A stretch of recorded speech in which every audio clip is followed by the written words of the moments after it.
नमस्कार मित्रांनो, माझं नाव शशिकांत आहे. मी शहरामध्ये नोकरीच्या निमित्ताने राहत होतो. गावाकडे माझी बायका पोरं राहत होते. घरी म्हातारे आई वडील असल्यामुळे त्यांची देखभाल करण्याकरता मी माझ्या बायकोला तिथेच ठेवले होते. माझी मुलं शहरामध्ये रोज शिकायला येत होती.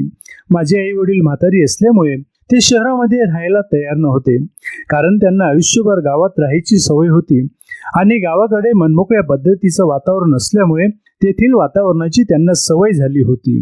तर या उलट शहरामध्ये फ्लॅटमध्ये बंदिस्त राहावं लागत होतं.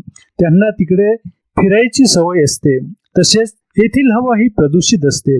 त्यामुळे त्यांना इकडे आल्यावर करमत नाही. गावाकडे सर्व एकमेकांच्या ओळखीचं असल्यामुळे तिथे ते फिरू शकतात, परंतु शहरामध्ये त्यांना तसं फिरता येत नव्हतं. म्हणून आई वडील दोघांनी शहरामध्ये यायला नकार दिला आणि म्हणून नाविलाजाने मला माझ्या बायकोला गावाकडे ठेवावं लागलं. तर मी एकट्या रूमकडून राहत होतो. त्यामुळे मी फक्त शनिवारी व रविवारी गावाकडे जात होतो. माझी नोकरी शिक्षकाची असल्यामुळे मला शनिवारी अर्धा दिवस सुट्टी राहायची, तर रविवारी पूर्ण दिवस सुट्टी राहत होती.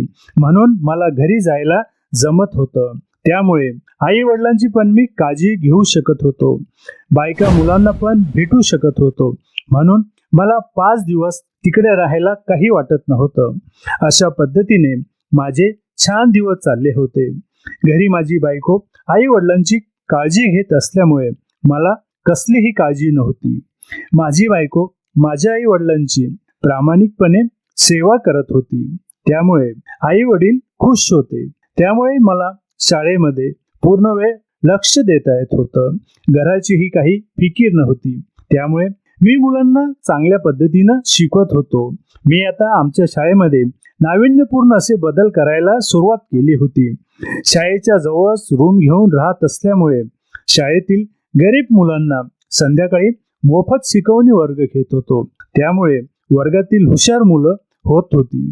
मुलं हुशार झाल्यामुळे त्यांचे घरचे आई वडील सुद्धा आनंदित झाले होते, कारण त्यांच्या मुलांमध्ये त्यांना खूपच बदल दिसायला लागला होता. तर आपण सुद्धा प्रामाणिकपणे काम करून मुलांना घडवू असं मी ठरवलं होतं. त्यामुळे मी प्रामाणिकपणे काम करत होतो, मुलांना घडवत होतो.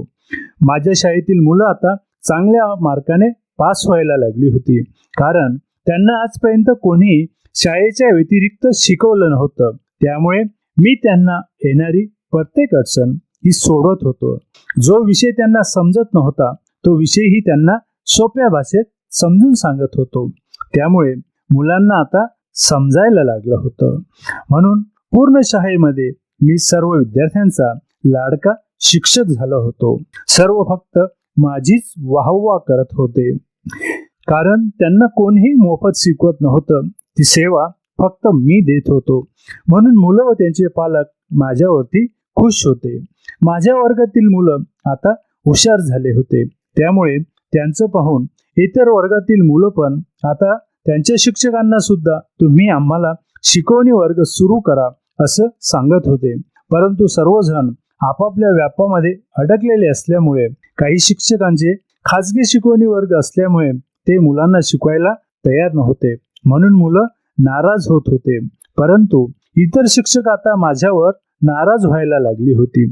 तुम्ही हे काय भलतंच सुरू केलंय, कारण तुमच्यामुळे आता सर्व मुलं आम्हाला पण सांगायला लागले. एकतर तुम्ही तुमच्या बायका मुलांसोबत राहत नाहीत, तुमची बायका मुलं गावाकडे राहतात, तुम्ही एकटे इथे रूम करून राहतात, त्यामुळे तुम्हाला ते शक्य आहे. परंतु आम्ही फॅमिलीवाले असल्यामुळे आम्हाला बायका मुलांना वेळ द्यावा लागतो. त्यामुळे आम्ही तुमच्यासारखं मुलांना शिकवू शकत नाहीत. परंतु तुमचं पाहून सर्वच मुलं आम्हाला शिकवा म्हणून म्हणतात, असे शिक्षक मला म्हणू लागले. तेव्हा मी त्यांना सांगितलं की माझी फॅमिली गावाकडे असण्याचा आणि शिकवण्याचा काही एक संबंध नाही. माझी फॅमिली इकडे जरी राहिली असती तरी मी मुलांना असं शिकवलं असतं, असं सांगू लागलो. त्यामुळे आता काही शिक्षक माझ्याशी जरा दुरावा आल्यामुळे दूर राहायला लागले होते. त्यांना वाटत होतं की यांनी नाहक हे पाठीमागं आपदा लावून घेतली. आमच्या शाळेतील एक शिक्षक रिटायर झाले होते. आता त्याऐवजी दुसरी शिक्षिका आली होती. त्या शिक्षिकेचं नाव किरण मॅडम होते. ती शाळेत रुजू झाल्यानंतर तिला विद्यार्थ्यांकडून मी शिकवणी वर्ग घेऊन मोफत शिकवतो हे माहीत झालं. त्यामुळे तिला ते खूप आवडले. ती सुद्धा रूम करून एकटीच राहत होती, कारण तिचे मिस्टर अपघातामध्ये वारले होते. तर तिची मुलं शिकायला आई वडिलांकडे होते, म्हणून ती एकटीच इकडे येऊन रूम घेऊन राहत होती. आता मी हा उपक्रम सुरू केल्याचं तिला माहीत झालं तेव्हा ती मला येऊन भेटली. मला म्हणाली की सर, तुम्ही खूप छान उपक्रम सुरू केला आहे, त्यामुळे आपल्या विद्यार्थ्यांच्या प्रगतीवर खूप फरक पडेल. मी सुद्धा तुम्हाला मदत करायला तयार आहे.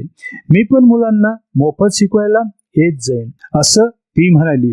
तेव्हा मी तिला सांगितलं की माझ्या घरी खूप मोकळी जागा आहे, कारण मी एकटा राहतो.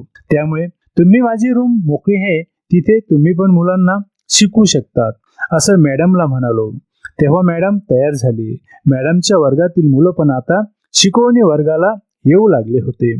आम्ही दोघे शिक्षक शिक्षिका मुलांना घरी शिकवत होतो. शाळेच्या व्यतिरिक्त मुलांना शिकवणी भेटत असल्यामुळे त्यांची प्रगतीमध्ये खूप फरक पडला होता. ती मुलं आता हुशार झाली होती. इतर वर्गातील विद्यार्थ्यांपेक्षा आमच्या दोन्ही वर्गातील विद्यार्थी परीक्षेमध्ये सर्वच्या सर्व विषयात पास व्हायला लागले होते, चांगले मार्क मिळवायला लागले होते. म्हणून इतर शिक्षक आम्हा दोघांविषयी कुरबुर करायला लागले होते. आता किरण मॅडम रोजच माझ्या घरी येत होती. त्यामुळे ट्युशन संपल्यानंतर ती माझ्याशी खूप वेळ गप्पा मारत बसत होती. मी तिला तिच्या कौटुंबिक पार्श्वभूमीविषयी सर्व माहिती विचारली. तिने सुद्धा माझी सर्व कौटुंबिक माहिती मिळवली. माझी बायको गावाकडे राहते, मी एकटाच इकडे राहतो हे तिला कळालं. तेव्हा ती म्हणाली की सर, तुम्हाला एक विचारू का? तुम्ही तुमच्या बायकोला सोडून एकटे कसे काय राहू शकतात? तेव्हा मी सांगितलं की मग काय करणार, कारण गावाकडे आई वडिलांकरता मला बायकोला ठेवणं भाग आहे. तेव्हा ती म्हणाली की आजकाल कोणी बायकोला सोडून एक दिवस सुद्धा राहत नाही. तुम्ही तर 5 दिवस इकडे एकटे राहतात, 2 दिवस घरी जातात. त्यामुळे तुमचं मला खरोखर कौतुक करावं वाटतं असं ती म्हणाली. तेव्हा मी म्हणालो की यात कौतुक करण्यासारखं काय आहे? आता तुम्ही पण इथे एकट्या राहतात, त्यात काय एवढं? तेव्हा ती म्हणाली की नाही, ती माझी मजबुरी आहे, कारण माझे पती हयात नाहीत. ते जर जिवंत असते तर मी त्यांना सोडून एकटी राहिलीच नसते, म्हणून मला मजबुरीने राहावं लागतं. परंतु तुमची पत्नी गावाकडे असून तुम्ही एकटे राहतात, म्हणजे तुम्ही स्वतःवरती चांगलं कंट्रोल करतात असं ती मला म्हणायला लागली. तेव्हा मी तिला म्हणालो की काहीतरी त्याग केल्याशिवाय सर्व गोष्टी मनासारख्या होत नाही, म्हणून हे सर्व करावं लागतं असं मी मॅडमला म्हणालो. तेव्हा मॅडम मला म्हणाली की सर, परंतु ज्याप्रमाणे आपल्या सर्व गरजा असतात त्याप्रमाणे शरीराच्या पण गरजा असतात. त्या वेळेवर भागवाव्या लागतात. त्या भागल्या नाही तर त्याचा शरीरावर दुष्परिणाम होतो व मनावरही होतो असं त्या मला म्हणायला लागल्या. तेव्हा मी त्यांना म्हणालो की मग आता तुम्हाला तर पती नाहीत, मग तुमच्या मनावर दुष्परिणाम होत नाही का?